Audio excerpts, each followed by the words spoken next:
선생님께서는 지금 사립에 근무하고 있으시잖아요. 어떤가요? 생각하는 것과 많이 다르고 많이 다르다라고 하는 이유는 일단은 저는 고등학교에서 일을 했기 때문에 더 그렇지만 이제 모든 것은 입시와 맞닿아 있다라는 거예요. 그래서 정말 내가 원래는 사실 우리 영교할 때 굉장히 많이 다양한 교육 방법을 배우잖아요. 창의적인 것도 배우고 스키밍에서부터 뭐 써머리라든지 여러 가지 새로운 것들을 항상 많이 배우고 공립 기출 그 시험도 그런 식으로 나오는데 실질적으로 그런 것들을 행할 기회는 거의 없어요. 왜냐하면 어쨌든 모든 수업은 평가와 기결이 되기 때문인데 그 부분이 가장 아쉬웠으면서도 모든 것이 평가와 기결된다는 점이 인고생으로서 가장 많이 도움을 받을 수 있는 점이라고 생각을 해요. 왜냐하면 사실 인고생일 때는 우리가 나이는 학생보다 많지만 수험자의 입장에서 항상 영어 텍스트를 본다면 이제 기간제를 하거나 이제 교사가 되면은 모든 것이 내가 가르치는 모든 것이 평가의 소스가 될 수 있다. 라는 생각을 하기 때문에 내가 같은 인고 지문을 보더라도 같은 연교 지문이나 같은 일형 지문을 보더라도 채점자나 출제자의 마음에서 지문을 다시 한번 읽을 수 있다는 점을 저는 가장 좀 인상 깊다라고 생각했던 면이었거든요. 그래서 평가를 내가 하는 입장이자 나중에 시험을 칠 때는 평가를 당하는 입장 두 가지 이제 동시에 된다는 점이 굉장히 신선했고 이 자극을 많이 받았습니다. 말씀해주신 부분을 정리를 하자면은 아무래도 사립보다는 고등학교 특징인 것 같아요. 고등학교 선생님 입장에서 본인이 가르치시는 모든 내용은 결국에는 평가를 위한 것이니까 평가에 대한 네네. 안목이 커질 수밖에 없는데 그와 동시에 본인은 또 수험생이니까 수험생의 입장에서 이런 답안을 썼을 때 어떻게 평가를 받을 것인가 이런 부분에 대한 안목도 저절로 네. 커지면서 도움이 많이 됐다 이렇게 말씀을 해주셨네요.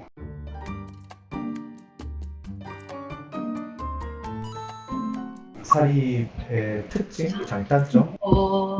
일단 공립보다는 확실히 인간관계가 중요한 것 같긴 해요. 아무래도 평생 거기 있어야 되니까. 근데 이제 저는 뭐 다행히 인간관계에서 도움을 많이 받았기 때문에 근무하던 학교에 다시 지원할 수 있게 된 거라서 그 부분을 사립에 지원하시는 모든 분들이 염두에 두셔야 될 것 같아요. 근데 여기서 또 중요한 점은 나도 안 잘리고 너도 안 잘리지만 사실은 모두 좋은 사람만 있을 순 없다. 적당히 이제 직장 동료는 직장 동료로만 이제 바라보는 것이 중요하다라고 생각을 해요. 그리고 사실 사립은 공립보다는 조금 트렌드를 따라가기를 부담스러워하는 경향이 있어요. 왜냐하면 공립은 사실 교육청에서 내려온 지침을 굉장히 충실하게 따르는데 저희는 저희 학교 자체의 학교 자체의 어떤 규범도 생각을 해야 되고 규칙도 생각을 해야 되고 이때까지 학교에서 전통적으로 행하던 어떤 많은 프로그램들과의 충돌 여부도 생각을 해야 되고 학원이라고 하죠 보통 재단과의 어떤 관계와 재단의 생각까지 다 고려를 해야 되기 때문에 뭔가를 많이 하고 싶은, 새로운 걸 많이 하고 싶은 선생님들은 사립이 조금 안 맞을 수는 있을 것 같아요. 근데 저도 처음에는 그렇게 생각을 했는데 그럼에도 불구하고 제가 이번에 그 사립 면접을 보니까 생각보다 많은 관리자분들이 공립학교의 어떤 트렌디함을 따라가고 싶어 하시는 것 같아요.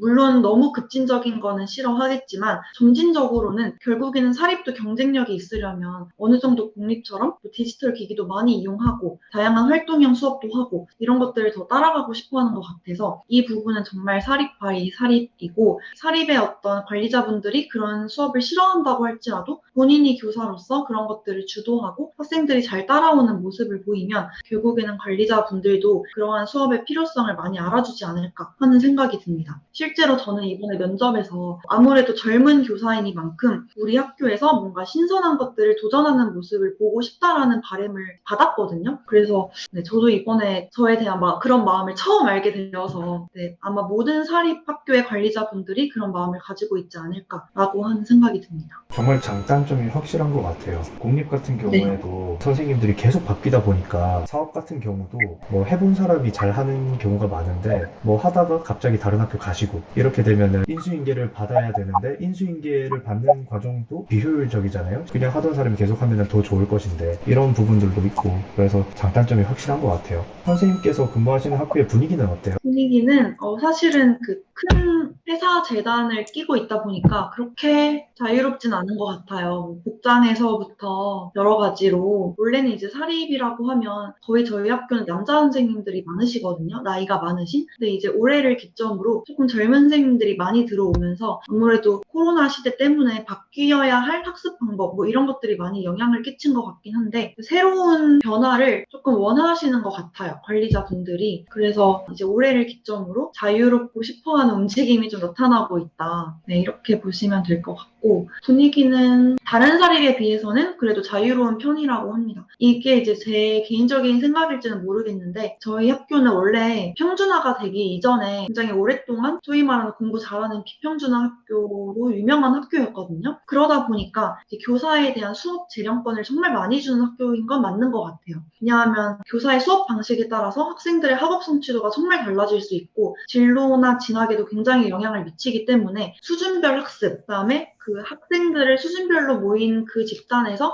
교사가 자율적으로 수업하는 그런 것은 정말 많은 자유를 준다라고 생각을 하거든요. 실질적으로 소위 말하는 공부 잘하는 학생들을 모아서 하는 수업도 굉장히 많고 그래서 수업의 자율성은 보장이 되는 학교인 것 같습니다. 근데 이거는 이제 사립 바이 사립이라서 이제 지금은 평준화가 거의 다 됐지만 그 이전에 어떤 학교였는지를 보시면 그 학교가 어떤 학교인지를 아는데 굉장히 도움이 많이 될 것 같아요. 그 학교를 옮기는 것도 가능한가요? 네네, 가능합니다. 만약에 어떤 한 재단이 학교를 뭐 초등학교, 중학교, 고등학교 많이 가지고 있으면 영어 같은 경우에 중학교 선생님이 고등학교 선생님으로 교류를 할 수 있고 이런 게 굉장히 많이 이루어지고 있어요. 사제들 간의 관계는 어떤가요? 공립은 네. 아무래도 제자들이 찾아오기가 어렵잖아요. 선생님들이 다른 데 가시니까. 졸업생들이 많이 찾아오고 좀 그런 분위기인가요? 네, 그쵸. 막 엄청 많이 찾아오고요. 그래서 더 교사로서의 뿌듯함을 곁에서 지켜보고 좀 자극을 많이 받는 것 같아요. 정말 나이 많은 제자들도 많이 찾아오고 교사로서는 보람을 굉장히 많이 느낄 것 같기는 해요.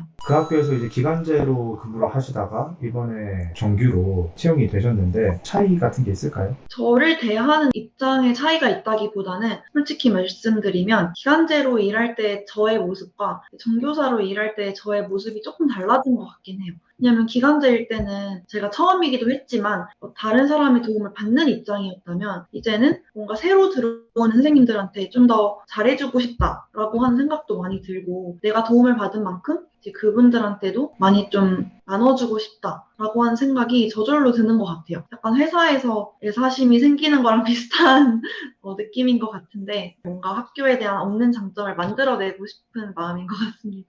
사립을 준비하시는 선생님들 아니면은 공사립을 고민하시는 선생님들에게 전달해 주실 그런 말씀이 있을까요? 사실 사립 저도 지원할 때 고민을 많이 했던 게 저는 서울에서 살다가 지금 경남으로 처음 내려온 케이스거든요. 연고도 거의 없고 그래서 여기를 지원할 때 정말 내가 평생 살 수 있는 동네인가를 굉장히 많이 고민을 했어요. 그러면서 현실적으로 당장 뭔가 내가 성취하기가 더 쉬운 쪽이라서 택했을 수도 있지만 이제 그런 것들을 넘어서 어쨌든 내가 여기에 발령을 받으면 평생 일을 해야 되니까 별다른 일이 없는 이상 내가 실제로 여기에서 살 수 있는 곳인지 그것을 정말 고민을 많이 해보셨으면 좋겠어요. 저는 사실 여기는 직장 동료도 있고 연고도 있긴 하지만 제 친구들이 없거든요. 그래서 그 부분이 굉장히 아쉬운 부분 중에 하나인데 이제 그러한 부분에서 좀 외로움을 느낀다거나 내가 원래 살고 있는 동네가 예를 들어 너무 도시인데 내가 발령받은 사립학교는 너무 시골이에요. 그러면 당연히 이 사람의 삶은 100% 만족할 수가 없을 것 같아요. 그래서 이 부분을 정말 고려를 많이 해보셨으면 좋겠어요. 내가 정말 살 수 있는 곳인가.